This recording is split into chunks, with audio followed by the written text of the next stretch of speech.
E aí, cambada, meu nome é João e no vídeo de hoje eu vai ter uma introdução bem curta porque o vídeo tá longo.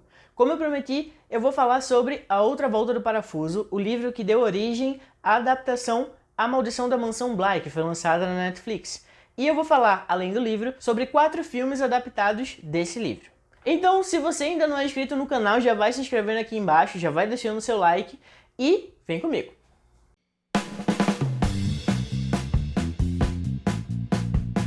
A novela gótica de Henry James, lançada em 1898, é muito aclamada porque, antigamente, principalmente no século XIX, as obras eram lançadas e elas eram muito que definidas em seus próprios gêneros. Então, se um romance era lançado, ele tinha que se encaixar em todas as pré-definições de um romance clássico. Se um suspense era lançado, teria que se encaixar em todas as pré-definições de um romance, de um suspense clássico.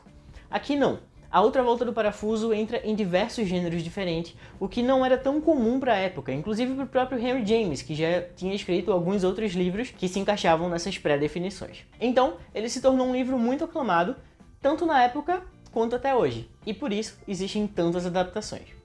Seu título em inglês original é The Turning of the Screw, e em português ele foi adaptado a princípio como A Volta do Parafuso, mas segundo os editores, eles tinham medo que isso caísse como o parafuso que estava voltando depois de ir, então para evitar ambiguidades, eles decidiram trocar o título para A Outra Volta do Parafuso, então você vai encontrar o livro com os dois títulos diferentes, o que não faz o menor sentido para mim. O livro é curto, com cerca de 120 a 200 páginas, dependendo da edição que você conseguir. E Henry James ele consegue construir uma narrativa muito boa, que ele preza pelo natural e ao mesmo tempo introduz o sobrenatural de uma maneira que faz com que você, entre muitas aspas, consiga resumir essa narrativa em 2 tipos de abrangentes diferentes. Você pode ler essa narrativa da prerrogativa em que ela nos é passada, ou seja, do que a preceptora está nos passando como história sobrenatural de fantasmas, ou você pode ler essa história de uma forma psicanalítica, como uma mulher atormentada, uma mulher que devido à pressão que ela estava sofrendo, devido à sexualidade reprimida, acabou inventando fantasmas, que talvez sejam parte dela mesma. No livro a gente tem uma trama que antes de qualquer coisa nos apresenta um prólogo, onde amigos reunidos na véspera de Natal estão contando histórias de terror, até que sempre tem aquele que diz que tem a história mais assustadora e que ainda por cima é baseada em fatos reais. Quando é baseado em fatos reais, apesar da redundância, todo mundo já se caga porque nunca dá certo. O relato é de uma jovem governanta, que acabou sendo contratada por um tio de 2 crianças órfãos, tio esse inclusive que é lindo, maravilhoso, como ele é cheiroso, como ele é incrível, enfim. Tio esse de 2 crianças órfãs que precisam ser cuidadas por alguém, e não é por esse tio, porque ele está despachando as crianças de verdade. Ele contrata essa governanta para que ela assuma todas as responsabilidades das crianças e que não dê nada para ele cuidar. As crianças são Flora, uma criança meiga, linda, uma princesa, e ela é sempre descrita como uma magistral criança educada e etc, etc, etc. E o Miles, um jovem que nos é apresentado quando ele é expulso do seu colégio interno. Logo, apresentado como uma pessoa problemática, ele chega e também é encantador, assim como a Flora. Então, fica o suspense. Por que ele foi expulso? O que aconteceu? Não sabemos. Nunca nos é dito o motivo da expulsão do garoto. Fica subentendido e você entende meio que pelas entrelinhas, mas nunca nos é diretamente falado. Então, a governanta, as crianças e a senhora Grose, que é uma das funcionárias que também moram ali naquela casa e passa a ser a única amiga e confidente da governanta, passam a morar naquele local e estava tudo bem, estava tudo bom, até que a governanta começa a presenciar algumas coisas estranhas. Ela nota a presença de um homem, que, da segunda vez que ela acaba o vendo, descreve para a senhora Grose, que diz que esse homem era Peter Quint, um amigo de confiança do tio das crianças que faleceu há 1 ano. Ou seja, ela tá vendo defunto, minha gente. A mulher tá vendo morto. Eu vejo gente morta. E logo após as aparições de Peter Quint, ela também começa a ver uma mulher, normalmente à beira de um lago, e essa mulher é a senhorita Jessel, que era a governanta anterior a ela. A partir daqui, esse vídeo vai ter bastante spoiler, tanto do livro quanto das obras que eu vou citar, porque algumas delas são bem literais ao livro, então tudo que eu falar a partir de agora vai acabar estragando, ou não, se você não ligar, sua experiência. Se você já leu ou se você não liga para spoiler, vem comigo! Se você não leu, te espero quando você ler. Volta aqui, por favor, por favor. Como eu falei, a gente tem a forma sobrenatural de ler o livro. Então, as assombrações elas estão realmente ali. E tudo o que a governanta fala realmente aconteceu. Mesmo ela sendo uma narradora em primeira pessoa, o que normalmente não nos dá uma confiança muito boa na narrativa que está sendo passada. Mas significa que os fantasmas estão realmente atrás das crianças. Mas será que as crianças realmente enxergam os fantasmas? A gente nunca tem uma justificativa exata do motivo de apenas ela dar a certeza de que enxerga. Mas pelo talvez o papel de mãe, o papel de protetora que a governanta assumiu daquelas crianças, o papel de amor incondicional que ela assumiu, ela conseguiu sentir as más intenções. Uma mãe consegue sentir o perigo que suas crias estão passando. Então ela meio que sentiu a intenção do perigo que aqueles fantasmas, aquelas aparições, estavam fazendo as crianças passarem. Logo, tudo que as crianças faziam ou tentavam fazer vinha da influência dos fantasmas.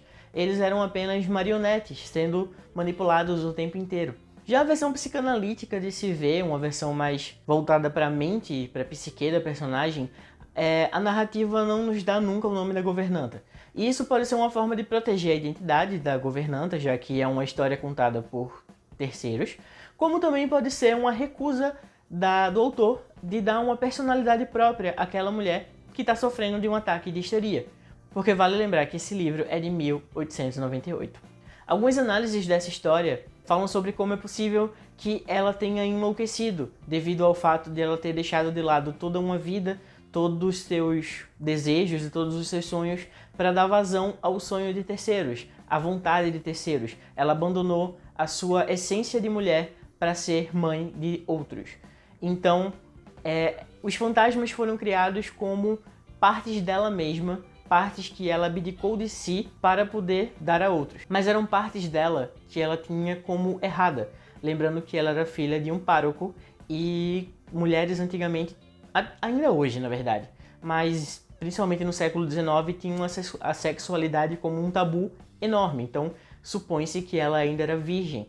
Então ouvir as histórias de que o casal era indecente, fazia várias indecências e usavam os quartos de dia como se fossem de noite e que eles estavam sempre falando coisas sexuais. Então essa projeção dessa sexualidade latente dos dois podem ser alguma parte dela que ela estava reprimindo, não porque ela queria reprimir, mas porque a sociedade acabou fazendo com que ela reprimisse devido a impulsos externos. E ela projetou isso em fantasmas libidinosos. E por que ela faria isso, além do motivo de ela talvez ter enlouquecido devido à pressão?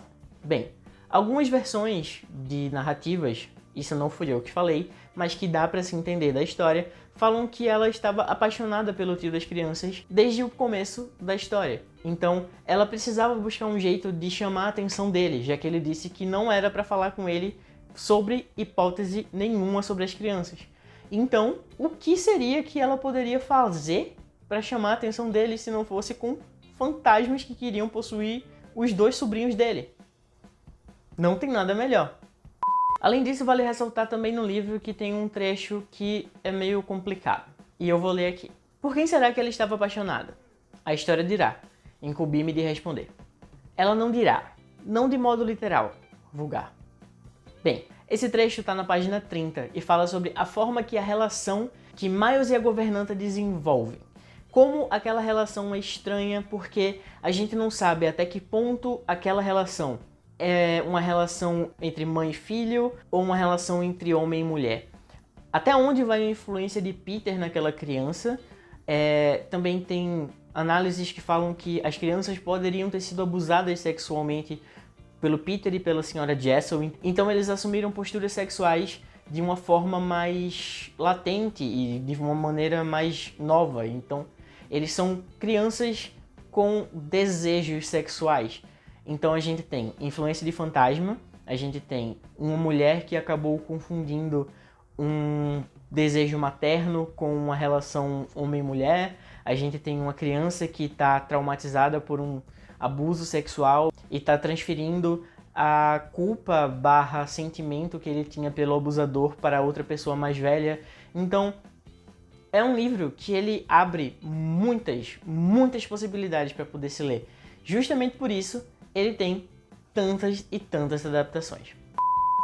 Esse vídeo em si já está bem grande, então eu vou dividir ele em dois. Eles vão ser lançados no YouTube no mesmo dia e você pode decidir se você vai ver tanto a crítica do livro quanto as comparações, ou se você prefere ver apenas um e depois ver os outros.